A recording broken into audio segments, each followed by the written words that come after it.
Om Shanti. Welcome to Masters of Change. Today we have a very special guest with us, Sister Lotta from Sweden. Sister Lotta has been a meditation practitioner for the last 40 years. Alongside her work in spirituality, she's been responsible for the functioning of the Spirit of Humanity Forum. She's also worked in a business school and has a rich experience of using meditation in daily life. Let's hear from Sister Lotta. Thank you so much for being here. We welcome you on the show. Thank you for having me. We would love to understand about your journey, how you got into meditation. I was 22 years old when I started to connect with the BKs, and I had been looking for meditation for a long time.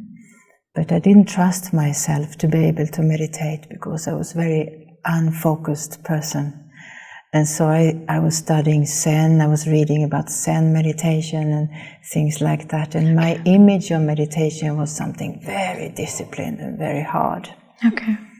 And then I came in contact with the BKs. They had a World Meditation Hour in Sweden. And in Stockholm, I found a small little advertisement in the newspaper. And it was at a time when I was nervous about an exhibition we were doing at the school, where I had to perform. And I was stuck. I couldn't think. So I thought I better go to this meditation, which is organized by what I thought was interesting, World Spiritual University. That catched my attention. Okay. And it was also written it will happen in 700 places simultaneously. So I thought something will shift in the world. And I went there last minute, so I would be there just when it would start. Okay. Because I didn't want to be trapped in anything. But when I come, and I expect hundreds and hundreds of people in a big hall, but when I come around the corner to the street where they were having the program, it's 8 people standing on the street, a little bit confused, and they can't get in. So the sister who is having organized this, she didn't have the key. Okay. And so she went and looked for a place, for if she could find the key. Okay. At an office around the corner, and she gave me a box of something, and she said, "Can you give each one this while we're waiting?" And I opened this box, and there's some white squares I've never seen, but I gave everyone this, not knowing that I was sharing what we usually do in the BKs. Put the box away, and she come back and says, "I don't have the key." And then one of the brothers standing beside me, he said, "Where do you live?" And I said, "It's just 2 train stations from here. Yeah. Can we go to your place?" And I always used to say yes if people asked me something. So suddenly we went to my place, and we were sitting on the floor in a circle. And I was thinking, time, we are missing time. We have to be exactly same time as the others. Yeah. But the only thing I remembered that I catched was that we now should think about ourselves as eternal souls, and that the soul is like a point of light inside here, and we meditate with eyes open. But I didn't know where to look, so I was just sitting in the room looking like this for 1 hour, and I didn't have an experience at that time, but time went so quick. And I wasn't restless. When they all left, then I had an experience of, buckets of love. I felt drowned in love. And I thought, this is what the Christians talk about when they talk about God's love. Now I have their experience. And I put on music and I started to dance. And that experience was with me for 2 weeks. I felt detached from all the problems in the world. And I didn't worry about what was happening in the world, because I used to believe that the world is falling apart. Yeah. That's what the impression I got in newspapers and things. But I felt so light. And I got idea for doing the exhibition, and I did it with lightness, no feeling of what do I have to perform? Yeah. And my classmates, they asked me, what's happening, what's going on with you? Because they could see my change. And I said, I don't know, but it must be good. And then I got an invitation to take the course. Okay. And that was an invitation for a visit from Sister Suman from Germany was coming to Sweden. Okay. And she was giving the course in like 5 days. And I was just very fascinated about the kind of knowledge that was shared. My head was just thinking every day about that. Yeah. And when I came to the 5th meeting on the bus, I was surprised because I felt I belonged to these people. And what I had tried to avoid, being trapped, suddenly I felt I belong. Yeah. And that was the last thing I would have expected. But that was then the beginning of my journey. Wonderful. So I think saying yes to things is important. Because, at the signal that day, had you not said yes, this entire journey would have probably not been there, or maybe would have been in a very different way. Yeah. So how did your search for meditation started? You said that you were already looking for something like this. I was reading books. So I went to, we had in Stockholm, we had a spiritual bookstore, and I used to look in open books, look here and there, because I was a very shy person. So I didn't go to any meetings. Okay. I tried one. I thought I wanted to become a Buddhist. Okay. And so that was my so-called romantic imagination of becoming a Buddhist. Yeah. And there was a Buddhist center, and I went to that center before I came in contact with the BKs. And I was standing outside the door, and I was looking at the sign of the door. Shall I knock? Shall I not? Shall I ring the doorbell? Shall I not? And it ended. I didn't. Okay. I went home. Okay. So it wasn't the right thing for me, apparently. But maybe in the past, some involvement was there. So your search had started quite early. You started reading. Was this there in you as a child? Were you spiritually inclined as a child? I mean, I had a belief in God somehow. My family wasn't religious-minded. Okay. More connected to nature. Okay. It's like we spent summer outside in nature, and all of us had very much respect for nature. We had many animals at home, actually, many pets. Okay. So, but I had a belief in God, and I wanted to connect with God, but couldn't explain how. So it was in the book, so I started looking. So Sister Lotta, after doing the 5-day course with Sister Suman, how was your experience? How did things change for you from there on?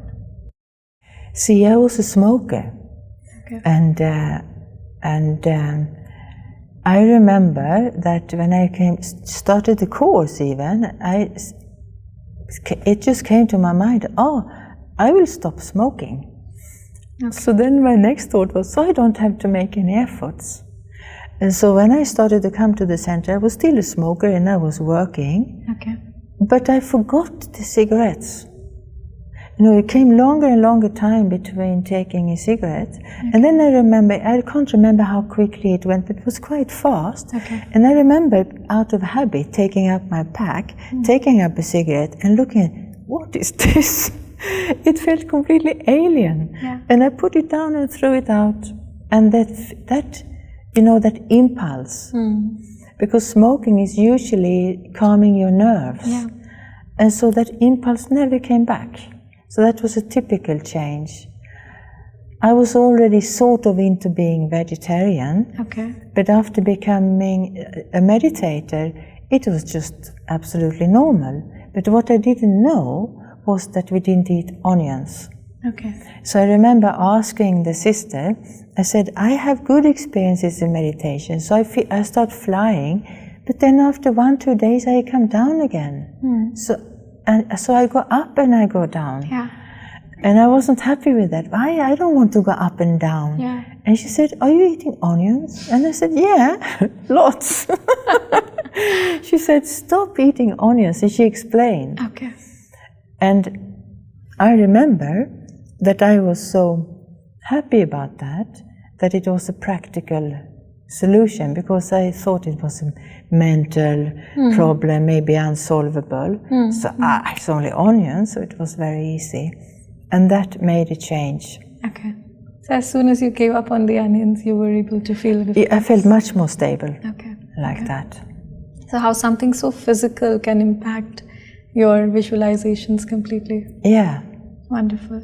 So Sister Lotta, you tell us that you were into reading and you were interested in meditation. Yeah. You were also very close to nature. After you started your journey as a meditator, I'm sure you would have reaped some great benefits. What were those little changes that you saw in your life? How were you when different situations came up in your life? Were you reacting better? Was your response improved? What were the benefits of meditation that you reaped?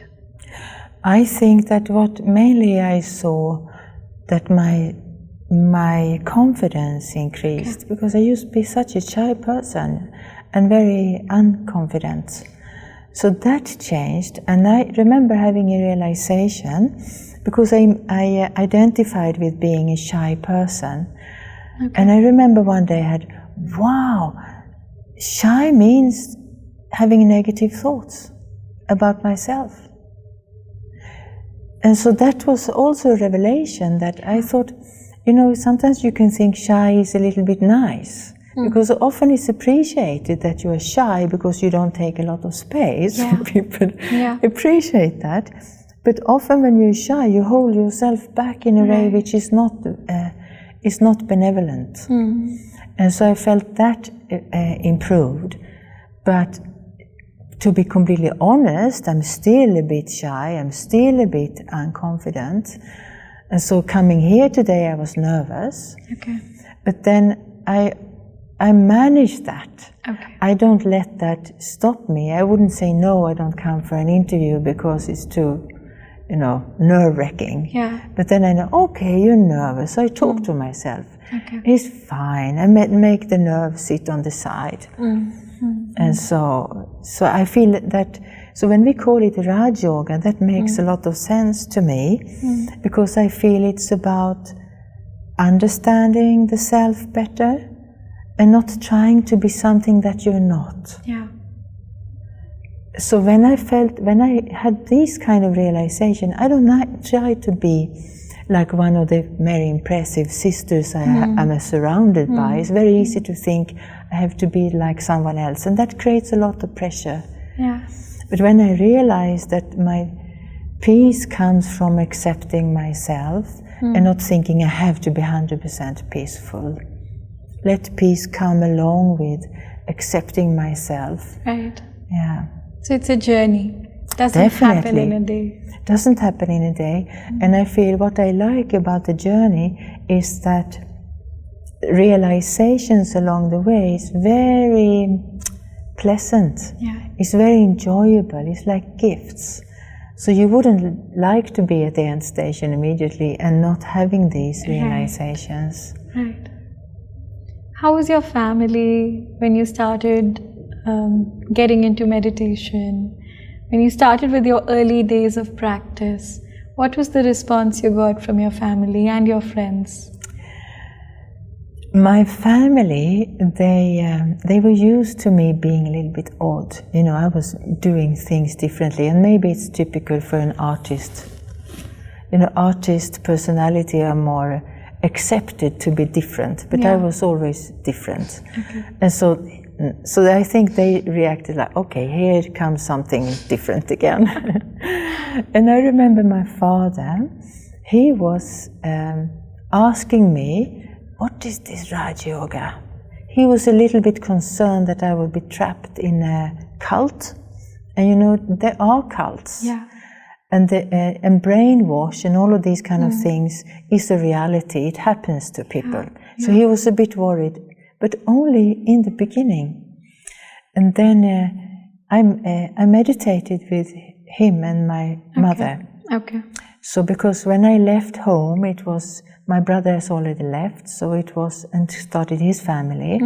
So I saw my mother and father, and my mother was more into knowledge, so I gave her all the knowledge. And she was listening with interest. Some things she found a bit odd, but she accepted me for that. And my father, he liked meditation, he liked drishti. So I would have them sitting beside each other. And my father was old. He was almost into his 80s at that time, because I was very last child, and my father was very old at that time. So he was sitting with full attention, and he took drishti and got experiences. Great. And he left his body just 1.5 years after that. And I feel he took so much benefit from these sessions. He also came to a program at the center where Sister Genti was there. And I realized after he left, he had moved on, I found among his things, when we went through his things, to clear up, he had written quotes from Sister Genti everywhere. And he found quotes from my books, and he wrote them. So the soul took more than I even knew. And my mother, she came along here to Madhavan, and she was excited. She was very much touched by the atmosphere. So I remember coming to Panda Bhavan, and everyone was in silence, and Dadi Prakashmani was just leaving. She was going somewhere, and everyone was standing around in silence. And my mother, she said she never forgets that moment. It was like an opening for her to see that. And she came for a program where there were many other invited guests. And the program where they talked about God, and it wasn't easy for her, those parts, when you should write a letter to God and these things. And she said, maybe I'm not the right person to invite like this, because I'm not religious minded. And then my friend said to her, but you can think of God, you can relate to God as your bird. And she said, can I? And so she ended up being in love with the Madhavanivasis. So she used to sit and cut vegetables, and sit for a long time every day to do that. And in the department of cutting vegetables, they used to ask many years after that, where is your mom? And she came back once again when there was a program in Gyansarovar, and took a lot of benefits. So it was like that. She never became a BK, studying like that, but I remember she was listening Murli. She's taking part of things here. So being very innocent-minded, she took what was suitable for her. Wonderful. How about your siblings? I have 5 siblings, and they all accepted me for what I'm doing, but none of them took up meditation. When I was taking the course, I was so excited by the knowledge that as I left the center and went home, I used to go and meet my youngest brother, who is older than me, and he would listen with fascination.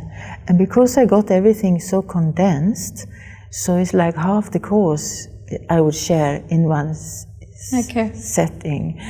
And he said, I remember him saying, it feels a nice feeling in the air when you're talking about these things. And so my understanding is he was feeling the vibration.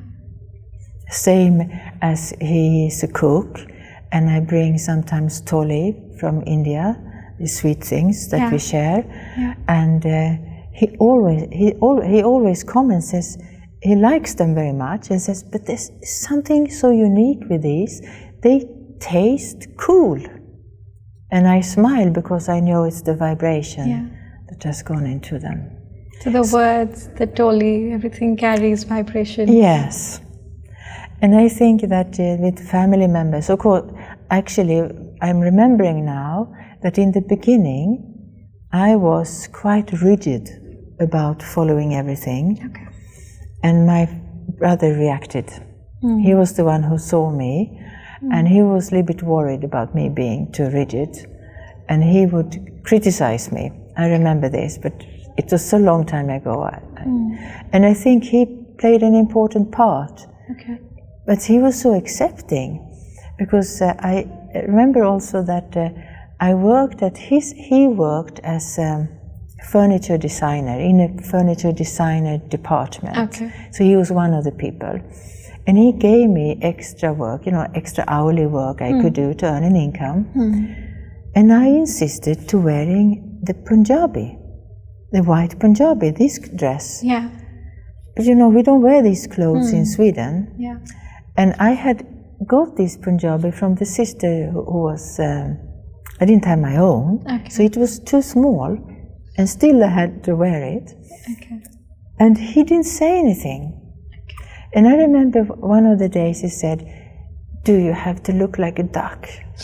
Because it was standing out,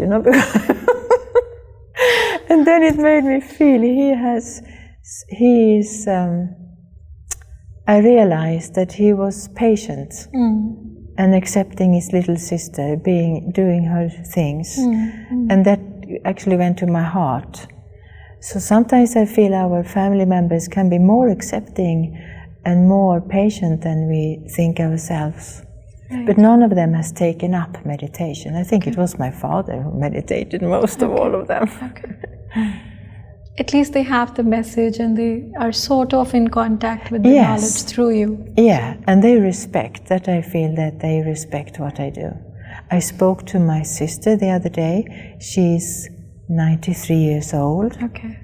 And she said, we all respect you so much for what you are doing. We find it so amazing. And I didn't even know that she still remembered what I do with the BKs. So. That's wonderful. How about your work? I understand that you work alongside being a meditator. So tell us more about what you do. Yeah, at the moment what I'm doing for the last 10 years, I work as a secretary for the Spirit of Humanity Forum, which is a global platform for leaders and change makers who are driven by humane values, who feel it's important to be compassionate, to lead to be, you can say, like server leadership. This is a concept nowadays that Nelson Mandela was a, you can say, big figure for servant leadership, for caring about his people, for serving his people. You're not a leader to have a platform. You're not a leader to enjoy the limelight, but you're a leader because you understand the bigger picture and you want to help your people. Yeah. And so these kind of leaders we have created a platform for. Okay. And why did we do that? Is because today the atmosphere is very cynical. Right. And in leadership and in organization, people use their elbows a lot. They're elbowing, they want to take position, there is a lot of competition. And there is this idea in the world today that competition is power. So if you compete, you get more powerful, you get higher ranking, you get better position, you get better results. But it's not true. So we want to promote collaboration. And there are leaders today who feel that this is the right thing to do. Okay. But the atmosphere is competition, the atmosphere is a cynical atmosphere. And so people with these values in their heart, leaders with these kind of values in their hearts, they often get marginalized because the organization where they sit don't appreciate it, don't understand it. So you can say also that they are spiritually inclined. And so we decided that if we can create a forum and we find these leaders who have this interest and make them meet each other, then they can empower each other. Brilliant. And so Brahma Kumaris is a partner together with other organizations. Okay. And I like that very much, to be in collaboration with others.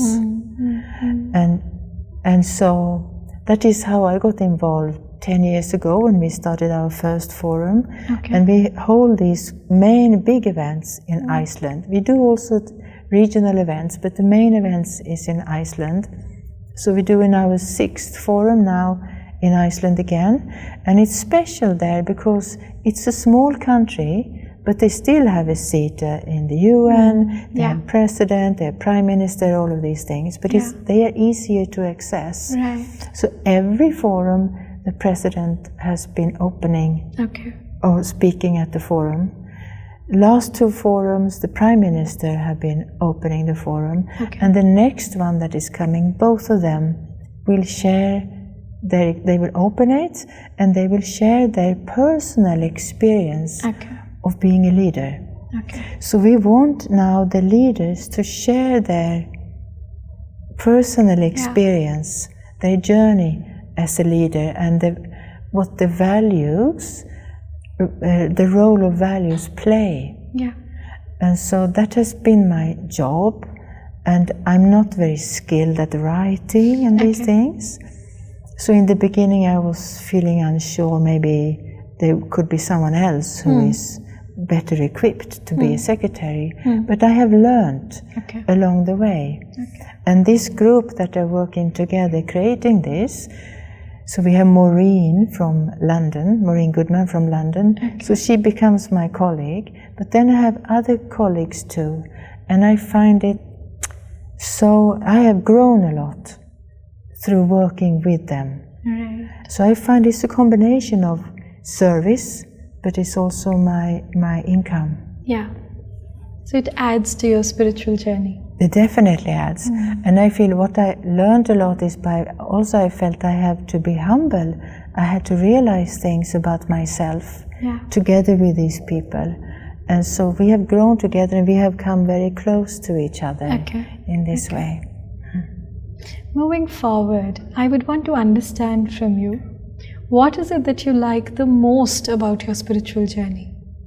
I think I like the family. Besides God, of course. My relationship with God is centerpiece. But I love having an international family. I love feeling brotherhood. I love understanding or feeling what brotherhood means, because all the religions speak about brotherhood. But often it's just a word, and then what happens in the daily life is a lot of fear of people who are different, fear of people who are looking different, and today the world is so polarized. And so I feel if we can share that experience of brother, because it's beautiful to realize, I have a sister like you, I didn't know. So I think that is and I used to dream about that even when I was 13, 14.